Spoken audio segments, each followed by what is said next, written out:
Cuando Raúl me hizo favor de invitar a este evento, sentimientos contradictorios acudieron a mi espíritu por dos razones. La primera, por un tema que requiere una gran experiencia y además beber en fuentes de cirujanos eminentes y preclaros de la historia de la cirugía. Y la segunda, por otro lado, el gusto de reunirme con ustedes en compartir ideas y poder llegar a conclusiones interesantes en este siglo XXI y que seguramente podríamos entre todos progresar en los tratamientos que nos ocupan durante tantos años. Preferí el tema de la plática, además de hablar del tratamiento quirúrgico, revisar rápidamente hoy cumplimos, en este año cumplimos 100 años de la historia de cirugía de reflujo. En 1919 empezó la primera técnica quirúrgica, como lo vamos a revisar, y hoy a 100 años de distancia vemos el gran trabajo que han hecho cientos de cirujanos para poder determinar hacia dónde vamos en un tratamiento que todavía no nos queda perfecto, que todavía requiere de grandes modificaciones, y por supuesto también de grandes investigadores, sobre todo en los jóvenes, para que podamos llegar a un paradigma que quizás todavía no quede muy claro, pero que hoy quisiera yo esbozar con ustedes, junto con ustedes. Así es que empezaremos con este tema tan interesante y quiero decirles algo de la prevalencia rápidamente de enfermedad por reflujo. Primero, que tiene una alta prevalencia en el mundo, desde el 7% en algunos países hasta casi el 27 o 30% en los países centroamericanos y América Latina. Y por supuesto que además es más frecuente en nosotros los hombres. Además, que también sabemos que el índice de masa corporal está directamente proporcional en sus efectos y en sus síntomas a la enfermedad por reflujo. Entonces, ahora que somos un país que tiene cercanos al 30% de padecimientos con sobrepeso, el reflujo ha aumentado también en nuestro país. Además, que sabemos también que el incremento abdominal aumenta en un 85% el riesgo de tener reflujo.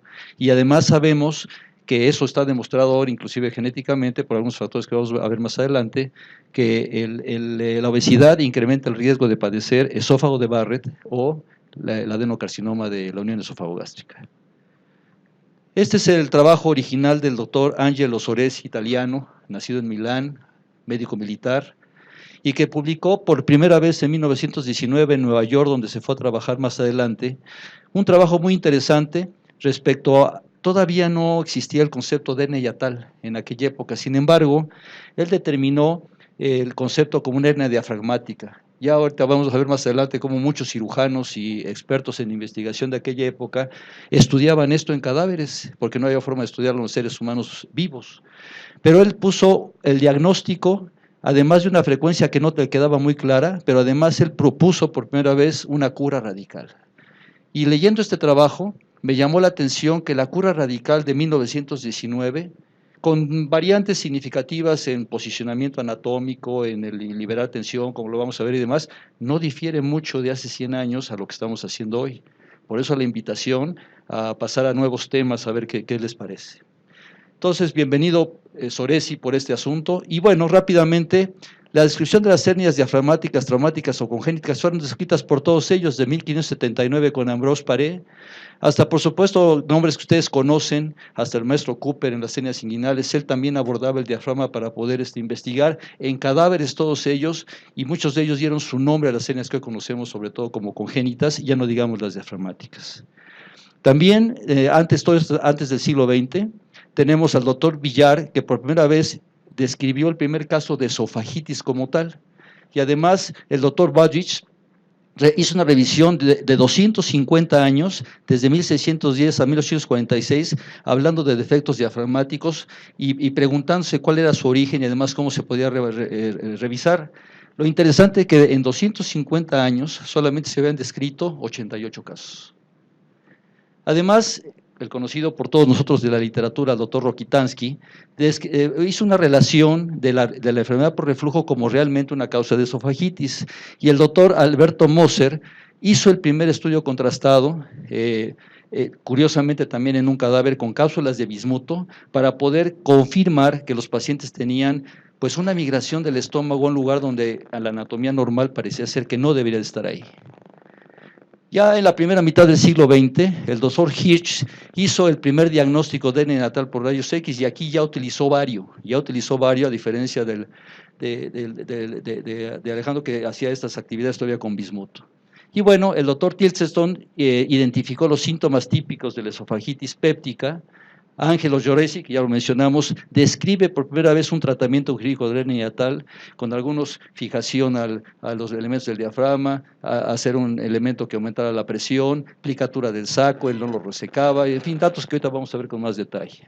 El doctor Sheehan hizo la primera esofagoscopía en aquella época, hizo el primer diagnóstico de esofagitis y un trabajo clásico junto con el de Harrington y más adelante que veremos como el de Allison, acuñó el término de hernia natal. A este doctor le debemos en 1926 el término de hernia natal como tal.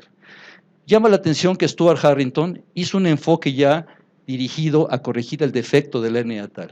Él hacía reparación de la crura, dos, se encargaba de hacer neurolisis del nervio frénico, pensaba que paralizando el diafragma del lado izquierdo podría lograr que los síntomas que tenía el paciente pudieran disminuir de manera significativa. Y hacía una incisión cervical para poder desde ahí alterar el funcionamiento del nervio frénico. Y por supuesto también le agregaba un poco de plicatura del saco y buscaba elementos de fijación para que el estómago no viajara hacia el tórax. Y bueno, Amper introduce el término de esofagitis péptica más adelante en el año 1934. El doctor Richard Sweet hace por primera vez una técnica transtorácica, utilizando aún también la neurolisis frénica.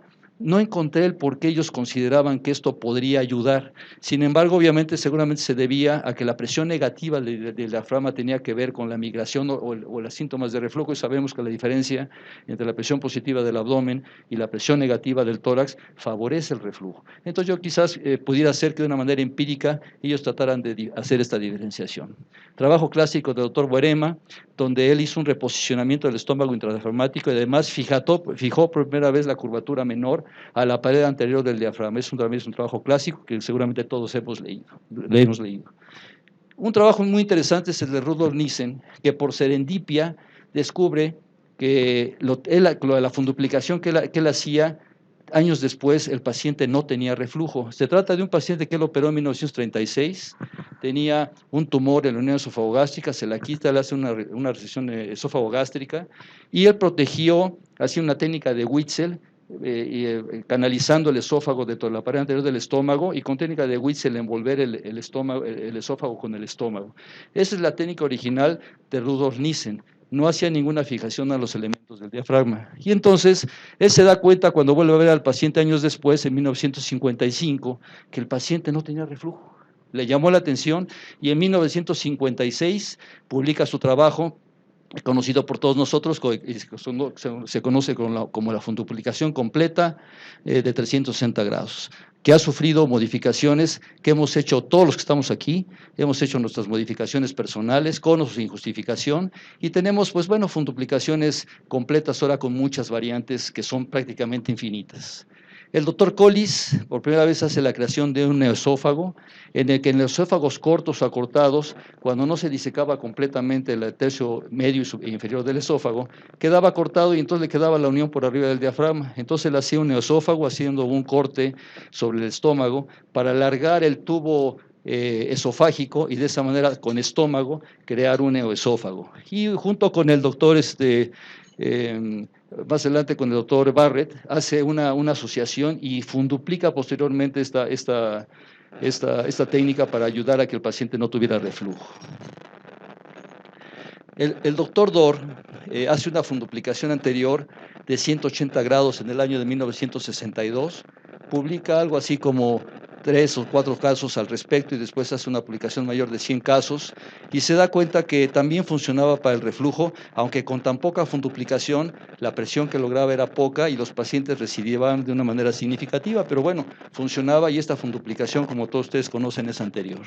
André Tupé hace una funduplicatura posterior de 180 grados que después Warner y otros cirujanos preclaros la hacen cada vez más significativa, aumentando los grados de funduplicación para aumentar la presión.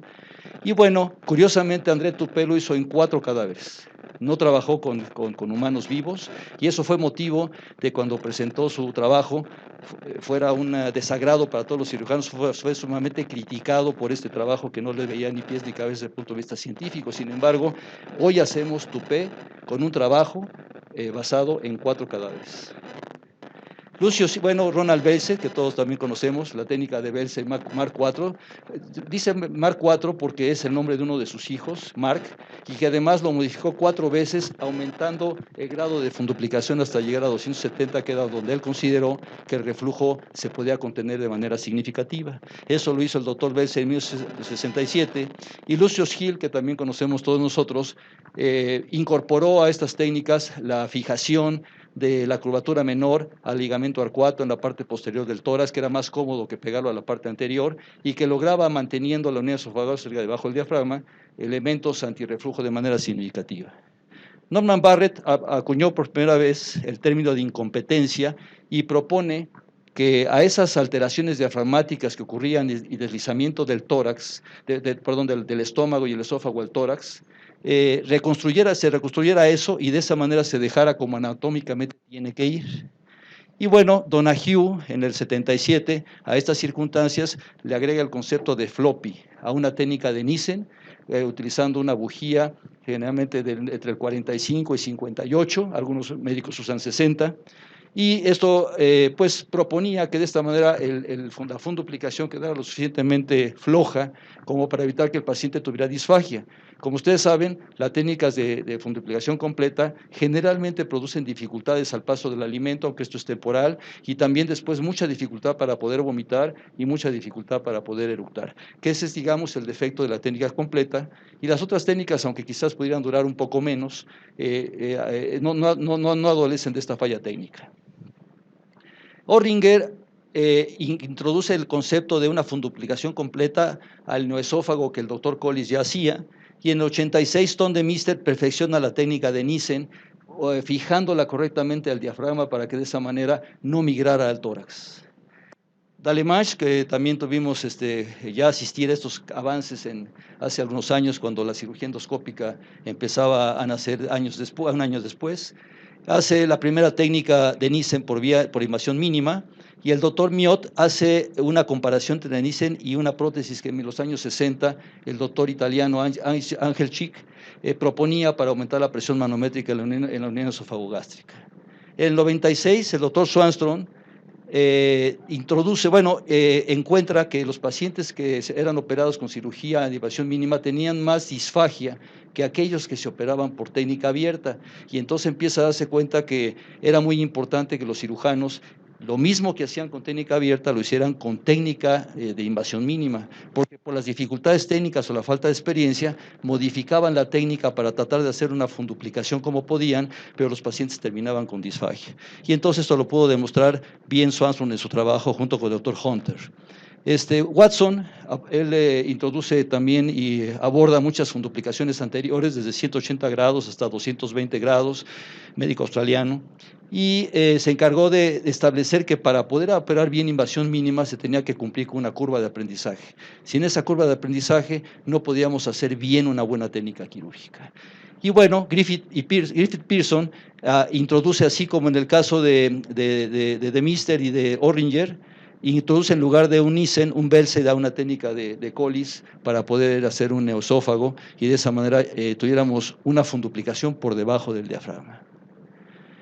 Si me preguntan ustedes hasta dónde vamos, cuáles eran los elementos científicos basados en evidencia, con demostración sólida de lo que estaban haciendo, realmente debemos de aceptar que se estuvo experimentando con seres humanos en cantidades de cientos de pacientes.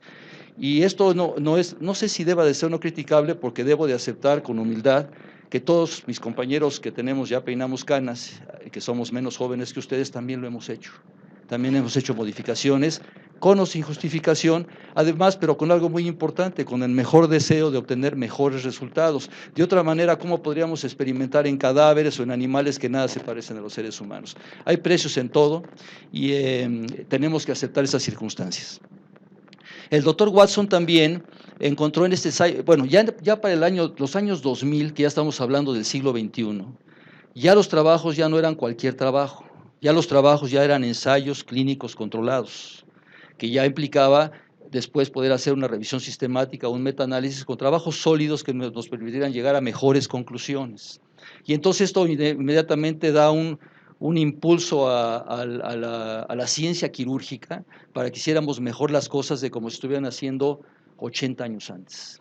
Entonces, el doctor Pellegrino, en este otro ensayo, bueno, en este caso de Luberman y Watson, hacen un ensayo clínico controlado comparando, empiezan las comparaciones. Vamos a ver qué es mejor, si Nissen contra Tupé, Nissen contra Dor, Nissen contra Collis, todo contra todo, para tratar de comparar si eran unas mejores que otras. En este caso comparan funduplicación completa con parcial, donde encuentran pocas diferencias, las diferencias que todos sabemos, que en el caso de funduplicación completa vamos a tener más disfagia y más dificultades al paso de los alimentos y dificultad para vomitar, y las técnicas parciales, estos síntomas son bastante menores, pero con un inconveniente que parece que duran menos. Hablando de durabilidad, también habrá que discutirlo más adelante. Pienso que la durabilidad es una opinión personal. Tiene que ver con una buena técnica, cantidad de tejido que ustedes tomen al momento de hacer una buena técnica, pero lo más importante, qué material de sutura usan. Porque se nos olvida que los materiales de sutura también causan reacción. Y en los casos que yo he tenido la oportunidad de operar de otros compañeros, bueno, yo nunca he utilizado material de sutura que provoquen gran reacción, pero en trabajos experimentales lo hemos demostrado. Nos hemos dado cuenta que quizás la funduplicación se desmanteló o la unión de los pilares porque provocó una reacción granulomatosa esa zona y se desbarató la técnica. Entonces la recomendación es tener cuidado o por lo menos reflexionar si estamos utilizando el material de sutura adecuado. ¿Cuál es la recomendación? El que menos reacción tisular produzca, punto. Elijan el que ustedes crean pertinente, pero la técnica es, y no necesariamente el etivón es la mejor sutura para este tipo de asuntos. El doctor Pellegrino compara también en ensayo clínico controlado el robot asistido contra la laparoscópica convencional, y además el doctor Sendes, también trabajo clásico, encuentra el efecto del bypass gástrico en pacientes obesos con esófago de Barrett. Y hoy sabemos que en los trabajos más adelantados de la gente que hace más técnicas de bypass, realmente pueden mejorar el estado de un esófago de Barrett. Cuando antes pensábamos que a lo mejor el epitelio que ya se transformó en una metaplasia que en teoría no podría regresar, histológicamente parece que sí regresan. Estamos cambiando paradigmas. El doctor Peters hace un metaanálisis randomizado de cirugía abierta con cirugía laparoscópica, y después de muchos trabajos en el año 2000 que si es mejor abierto, la cirugía endoscópica llegó para quedarse. Es una técnica que dominada, con una buena curva de aprendizaje, cuando tenemos dudas asesorados por un compañero que tenga más experiencia, seguramente a nuestro paciente le va a ir mejor.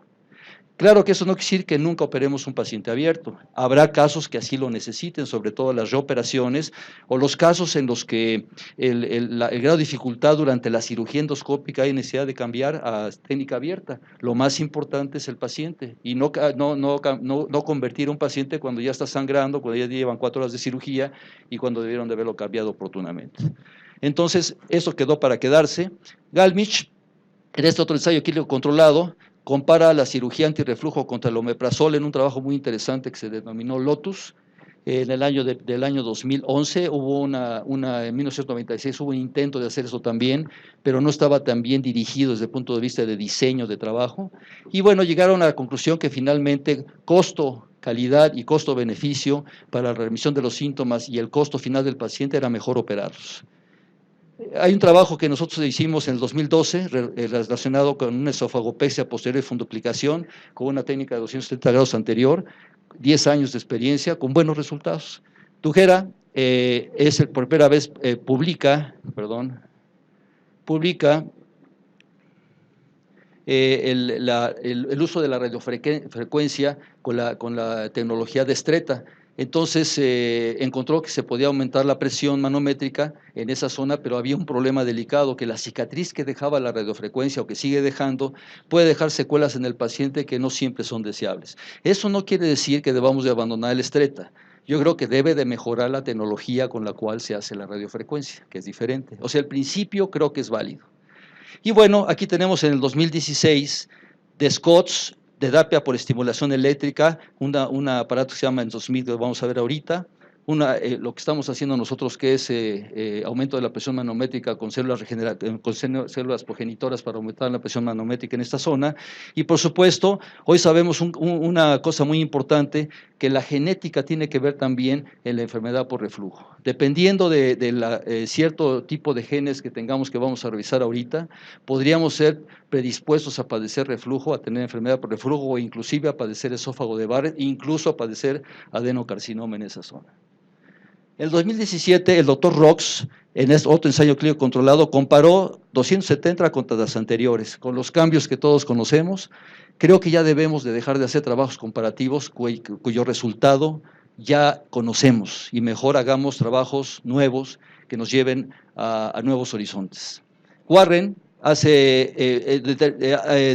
descubre, o más bien consolida el concepto de que hay cambios manométricos cuando se utiliza el aumento de la presión manométrica con estímulo con magnetismo. Este dispositivo se llama LINX, y es muy interesante ver el dispositivo en el que se repara la crura y después se le pone alrededor, como vamos a ver más adelante, un dispositivo que tiene unos anillitos que tienen fuerza magnética y que aumentan o aflojan la presión de acuerdo al momento que el paciente hace una deglución. Y en este otro trabajo ya comparan metaanálisis, revisión sistemática y metaanálisis de Nissen contra el LINX, el TIF, que conocemos todos como una funduplicación transoral, asociada a este campo magnético con buenos resultados, y una funduplicación endoscópica, doctor Fernando, que también está funcionando, y lo que requiere quizás es que se perfeccione la técnica y que se tenga más tiempo para poder ver los resultados a largo plazo. Los trabajos que yo pude revisar, que son muchos, cuando decimos largo plazo, es un largo plazo que queda un poco como suelto. Largo plazo es largo plazo. Yo creo que no pueden ustedes valorar una técnica de estas si no han pasado 10 años. ¿Por qué? Porque 10 años tiene tiene 100 años las técnicas quirúrgicas para el reflujo, y de los cuales quienes hacemos esta cirugía frecuentemente vemos que nuestros propios casos después del año 10, por muy bien que los hayamos operado, año 15, tengo casos de 20 años, pero ya no funcionan tan bien como al principio. O sea que quizás, yo no sé quién dijo que el NIS era una técnica estándar de oro. Ahorita vamos a ver que es un estándar de oro y vamos a ver que tampoco lo cumple. Creo que estamos en el camino, pero podremos hacer todavía las cosas mejores. El doctor Kinsey y Truman, en otro ensayo clínico controlado, otro asunto de si cortamos o no vasos cortos, que también se han hecho miles de trabajos al respecto. Lo importante es que la técnica no tenga tensión. Si el paciente al momento de funduplicar con la técnica de Nissen, que es muy difícil hacer un Nissen correcto sin cortar los vasos cortos, pero pueden hacer un Nissen Rossetti y pudieran no cortarlo si la técnica no queda tensión. Si queda tensión, como vamos más adelante, es una posibilidad de falla y entonces un defecto técnico. Pasando a un tema diferente, acabamos de revisar 100 años de cirugía, 100 años en los que se ha trabajado mucho. Yo aquí estoy muy contento de ver a gente joven, pero de ver a mis compañeros que podríamos tener edades similares o a médicos preclaros mayores y que hemos bebido en fuentes comunes y que seguimos todavía interesados en ver si lo estamos haciendo bien o mal y si lo podemos mejorar. Entonces este intercambio para mí es sumamente útil y en esta revisión el que más ha aprendido y lo voy a decir, lo voy a hacer yo. Gracias por eso. La genética tiene una correlación del 77% para producir ERGE y esófago de Barrett. También esta correlación aumenta genéticamente cuando el paciente tiene ERGE que pudiera desembocar en un cáncer esofágico, especialmente adenocarcinoma. Existen 30 localizaciones cromosómicas demostradas que sugieren que estas fallas genéticas pueden producir reflujo. Hoy sabemos que si la unión esofágica, estas fallas genéticas tienen que ver con tres cosas. La primera, el intercambio de iones en las células de ese lugar. La segunda, la adhesividad entre células. Lo importante en esa zona es que la barrera sea muy sólida.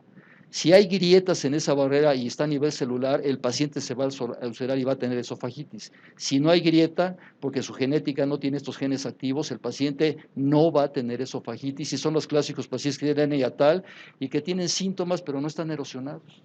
Entonces, y el otro factor es que también estos genes se encargan de transporte a través de membrana para proteínas y para iones como son el cloro, como son el sodio, como son el potasio, como son el calcio. Todos ellos tienen que ver con reflujo y parece ser que estas localizaciones hay que estudiarlas mejor porque 14 de ellas sabemos que incrementan el riesgo de tener esófago de Barrett y cáncer esofágico, y además existe una localización, un locus específico para el cáncer esofágico.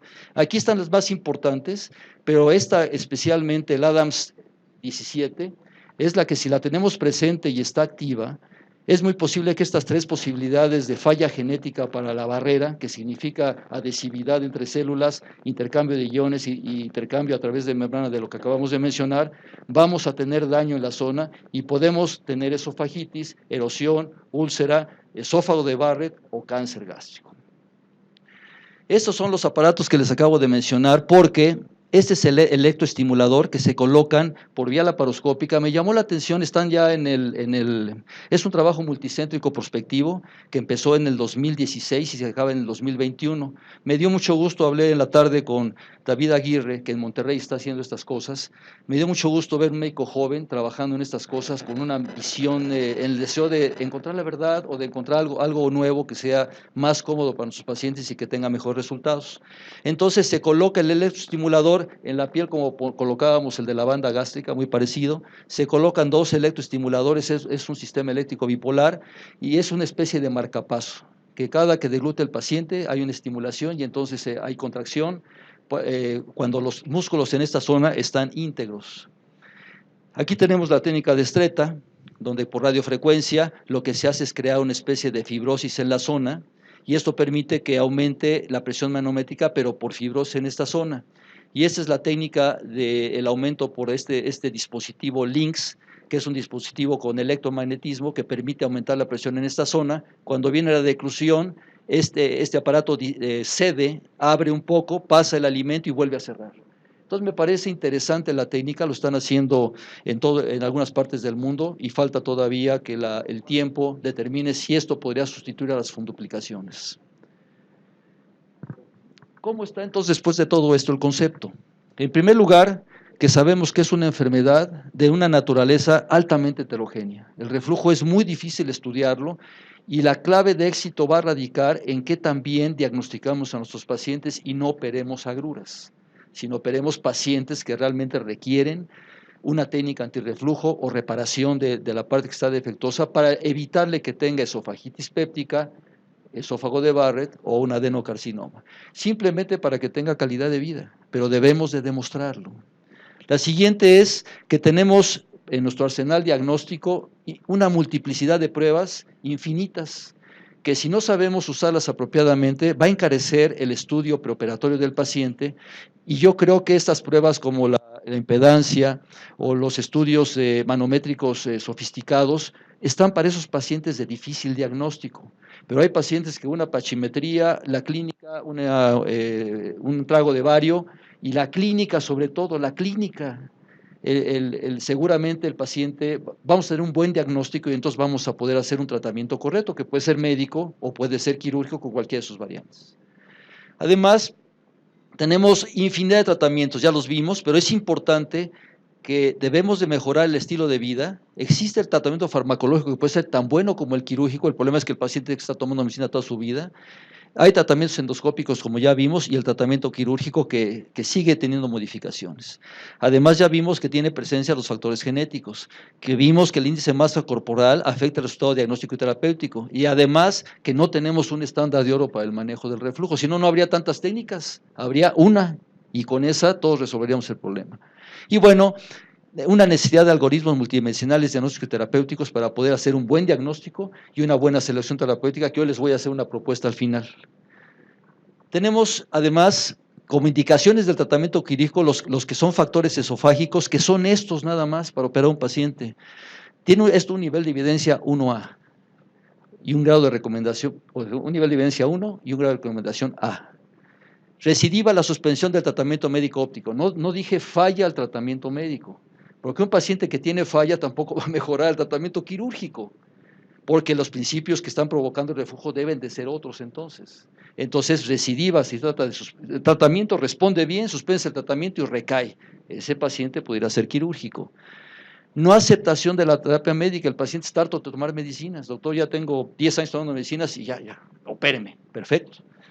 Reflujo significativo, no operemos agruras, paciente que tiene síntomas muy importantes, pero lo más importante, como vamos a ver adelante, hay que demostrar que hay daño tisular, que hay cambios endoscópicos importantes, pero también que hay un daño histológico demostrable.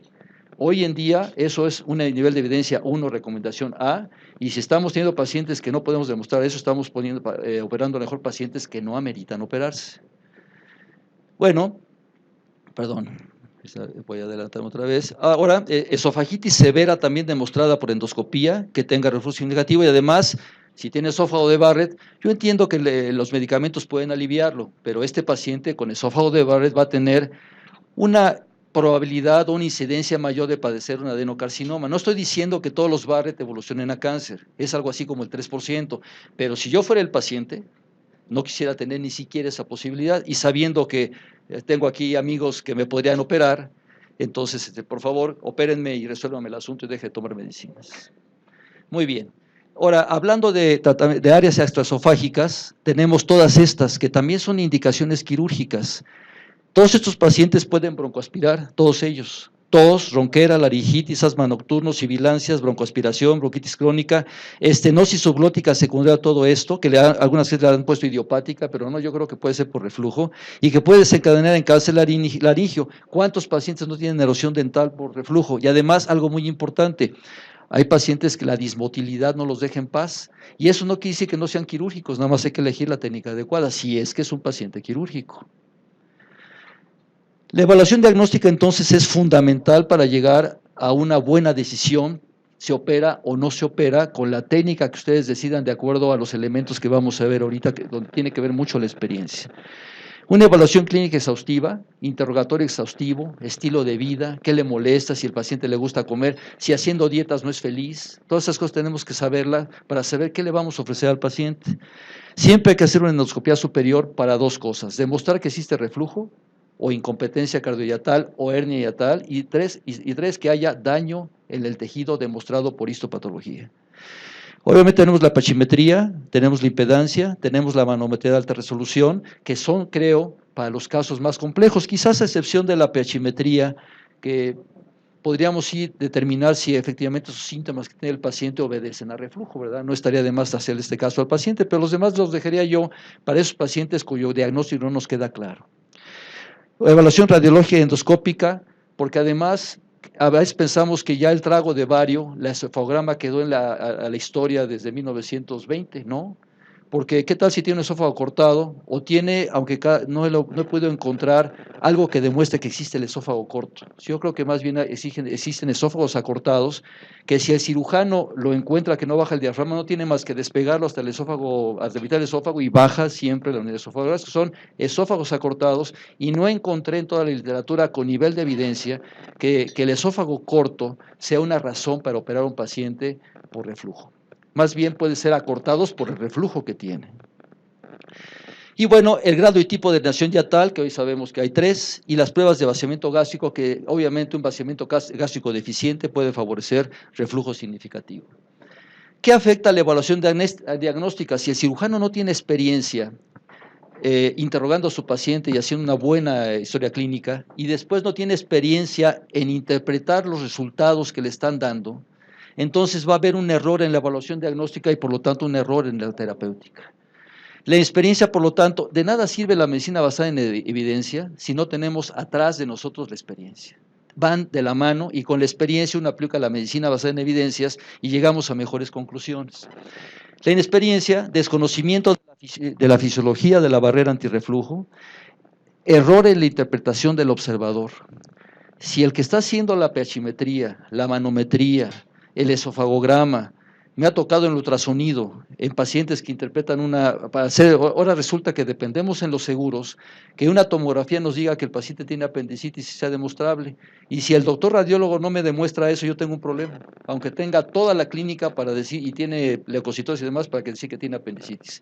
Es un problema que tenemos que resolver los médicos, porque creo que el dueño del paciente, el que está viendo al paciente, es el que debe de dar un diagnóstico, y lo puede confirmar con el resultado que le da un radiólogo o un pHmetrista o un endoscopista avesado. Pero si este médico se equivoca, o sea, el observador, ya tenemos un problema. Entonces tenemos que elegir gentes que tengan gran experiencia en este tipo de evaluaciones para que nos den un diagnóstico correcto y nos confirme. Rara vez nos va a descartar, más bien nos va a confirmar que estamos en el camino correcto.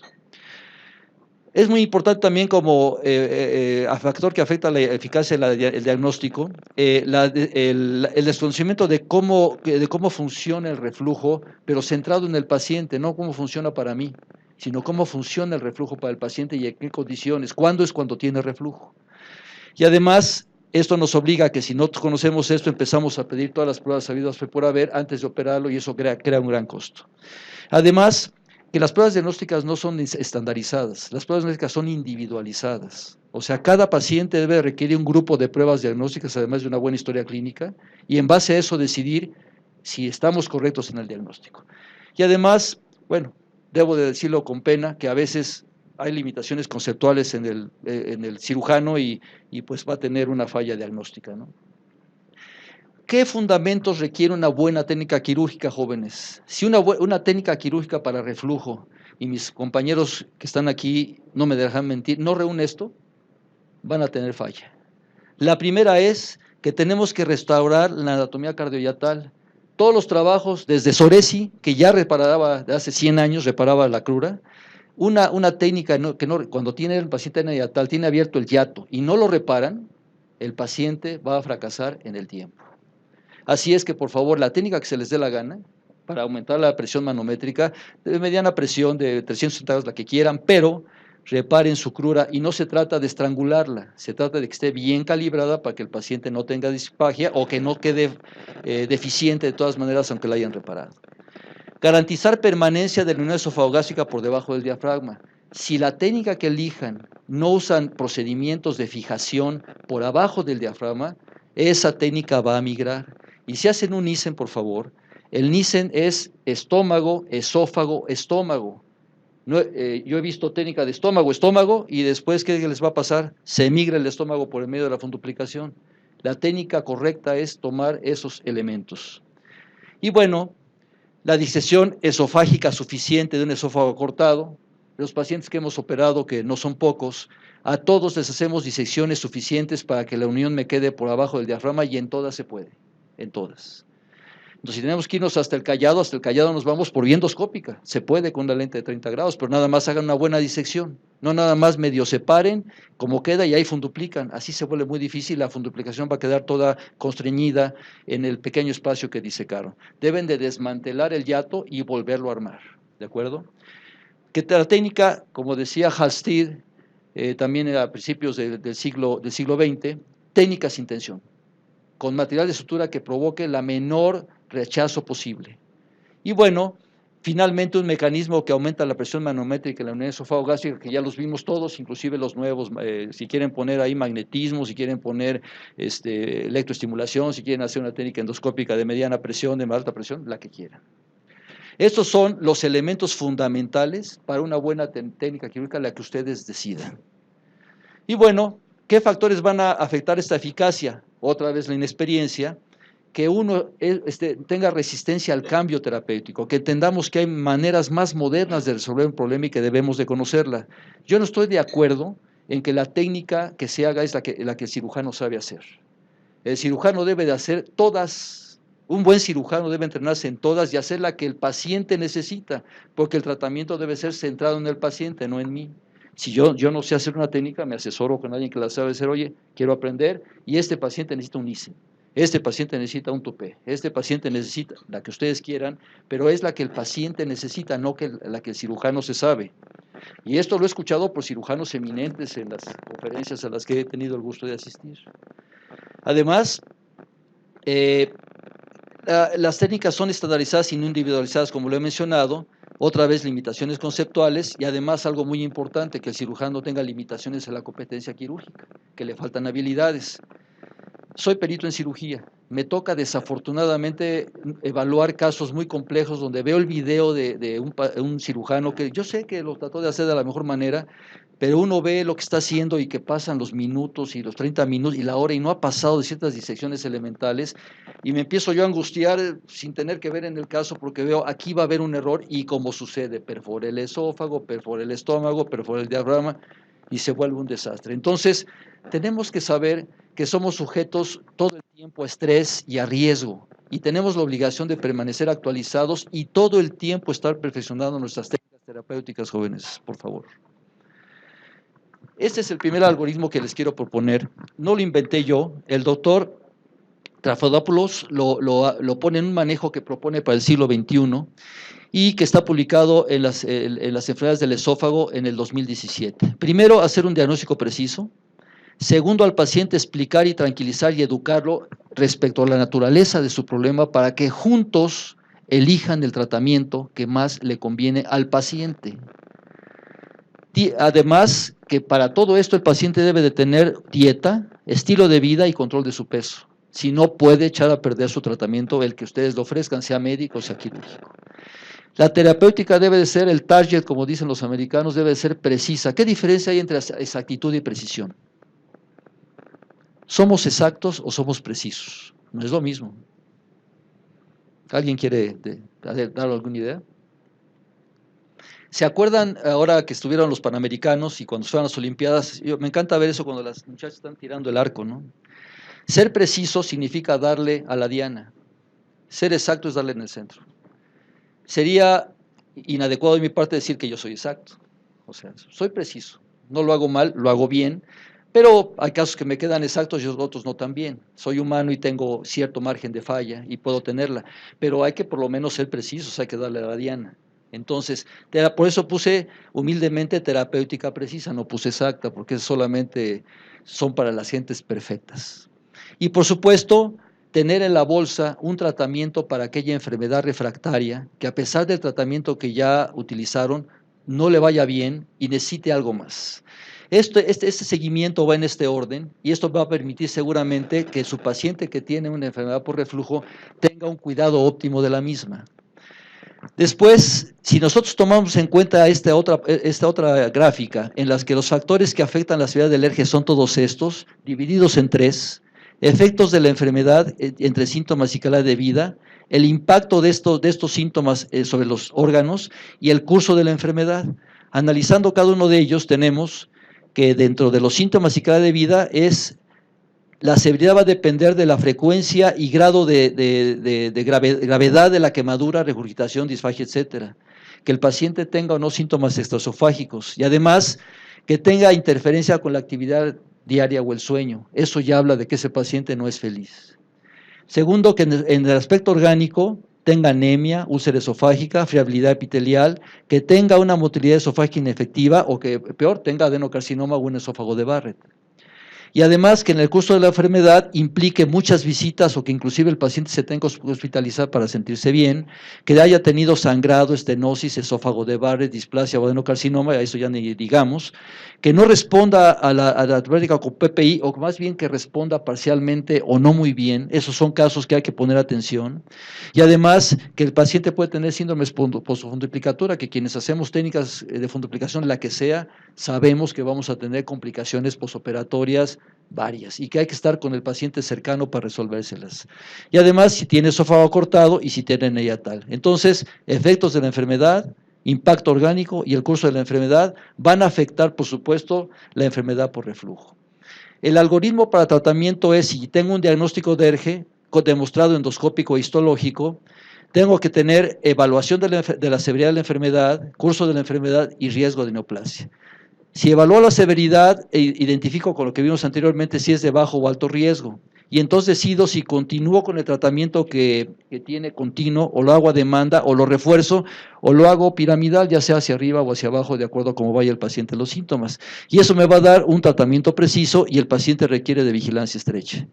Pero si el paciente, en el curso de la enfermedad, identificamos por lo que dijimos que tiene necesidad de cirugía y demostramos que esta necesidad está demostrada con las pruebas que ustedes crean pertinentes, ese paciente debe ser operado y ahí acabó el asunto.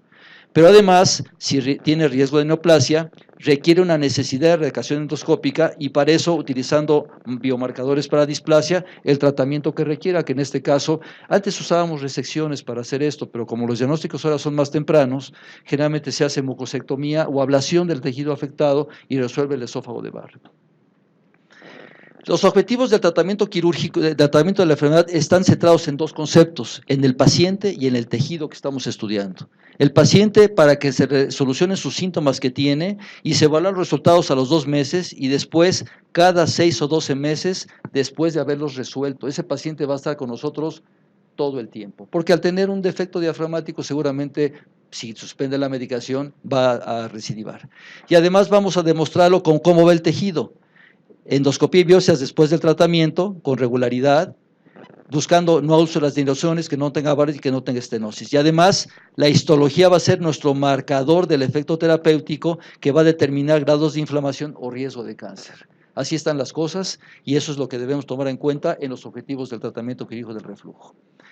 ¿A qué le llamamos precisión ahora en el tratamiento de la elección del tratamiento? Primero, tomar en cuenta los factores demográficos como son edad y género, ya vimos la prevalencia e incidencia de la enfermedad, la raza, si es obeso o no, y los factores genéticos. Además, ¿qué fenotipo tiene la enfermedad? ¿Es no erosiva? ¿Es erosiva? ¿Tiene Barrett? ¿O tiene problemas de motilidad esofágica inefectiva?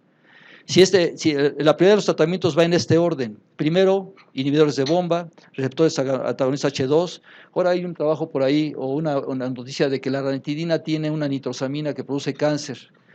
Todos los productos terapéuticos farmacológicos tienen esta misma sustancia que es un estabilizador y los cardiológicos lo tienen mucho más allá que la ranitidina. Yo creo que esta es una circunstancia pasajera, pero sin embargo sí hay que avisarles a nuestros pacientes que podríamos suspender la ranitidina por seguridad, pero realmente no tiene un valor ese dato como sólido todavía porque no está bien demostrado. Seguramente es una maniobra de maniobras financieras, ¿no? Entonces, si el paciente al suspender la medicina recae, cirugía antirreflujo, o dilatación si está estenosado, o una terapia antirreflujo de las que ya vimos, endoscópicas, y por supuesto si tiene una enfermedad de Barrett o erradicación endoscópica. Y además, muy importante, tener en cuenta las preferencias del paciente, por si tiene comorbilidades, qué tan bueno es para la adherencia al tratamiento, y hay pacientes que tienen, como todos nosotros, temor al cáncer, entonces hay que tomarlo en cuenta, y eso podría ayudarnos a decidir cuál es el mejor tratamiento que requiere. Con todos estos elementos creo que podremos decidir de una manera racional, diagnóstico, que tenga el diagnóstico y además que tenga la enfermedad. Un estándar de oro es un modelo de la más alta excelencia o perfección o un tratamiento ideal con carácter definitivo y curativo. ¿Lo tenemos? No, ¿verdad? Conclusiones. Primero, que tenemos resultados variables y aún sin un tratamiento ideal. Evidencia 1, grado de recomendación A. En busca de estándar de oro en el siglo XXI, pues en eso estamos todos nosotros y los invito a que trabajemos en las nuevas posibilidades de trabajo antirreflujo. Además, lo importante es que cuando estamos tratando a los pacientes y pensemos en un trabajo de investigación, hagamos las preguntas correctas, no importan las respuestas nos va a dar el trabajo, pero las preguntas son las más importantes, la pregunta de investigación. Hay que obtener respuestas basadas en evidencia y, por supuesto, la experiencia. Decía Jonathan Swift que jamás ningún hombre sabio ha querido ser joven. Mi querido amigo, casi llegamos, casi llegamos. Tratamiento centrado en el paciente, que es muy importante, y además una evaluación preparatoria eficiente también tiene un grado de recomendación 1A, y aquí están las citas. Además, todas las técnicas requieren reparación del hiato, también nivel de evidencia 1, recomendación A, y que las técnicas que incluyen funduplicación parcial total siguen siendo eficaces con un nivel de evidencia 1 y 2, con nivel de recomendación 2B. Muy bien. Las mallas solo están indicados en grandes defectos y reoperación, no en todos los pacientes, y es con un grado de recomendación B y nivel de evidencia 1. Las causas más frecuentes de fracaso son inexperiencia, posicionamiento inadecuado, calibración inadecuada, elementos de edificación deficientes o construcción o confección inadecuada de la reparación y que tengan tensión. También nivel de evidencia 1 con recomendación A. Las técnicas de mínima invasión llegaron para quedarse. 1A, ya no hagan más trabajos, operamos laparoscópico y si no sabemos, aprendemos. Las técnicas endoscópicas aún requieren de tiempo y perfeccionamiento para demostrar sus bondades, tienen un nivel de evidencia 3, con un grado de recomendación C, y la cirugía robótica no ofrece ventajas sobre las técnicas laparoscópicas convencionales para este tipo de tratamientos. Es un grado de recomendación C y un nivel de evidencia 3. ¿Qué es el reto para el siglo XXI? Incorporación de nuevas formas para aumentar la presión. Aquí tienen 3, el INCS, medicina regenerativa y la genómica. Muchas gracias.